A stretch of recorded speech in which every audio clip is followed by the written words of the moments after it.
Mga pre, karon mga pre, duty na nako og wata ka video ganihang buntag kay nilakaw ta ay importanteng lakaw. Nakuha ganihang buntag 24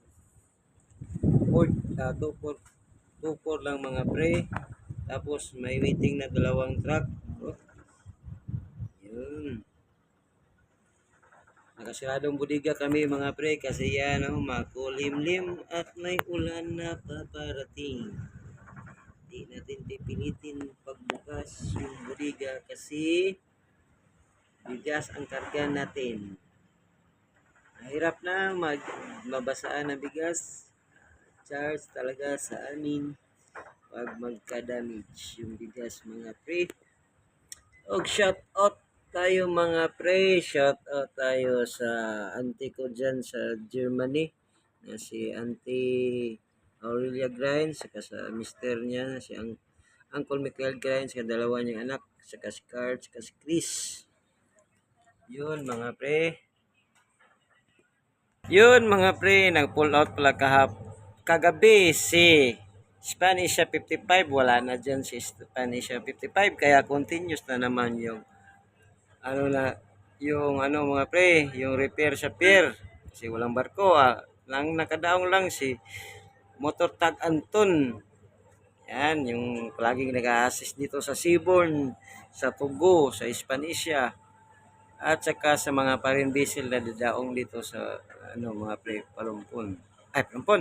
Dadaong dito sa Dumaguete City mga pre. Mali na naman tayo. Sinsya na kayo mga pre. Nandyan pala si Fastcat M9 no. Nakarampa dun sa may rampa niya mga pre. Saka may barko din na sa barko sa Sinsam. Yung biyahe ng Fastcat M9, ano yan mga pre? Vice versa route. Dumaguete to Dapitan, Dapitan to Dumaguete. Yan din, parehas lang sila dyan sa LCT na itim. Sa Sinsam yan na kumpanya mga pre. Tapos, nandito si Reyna Neptuna.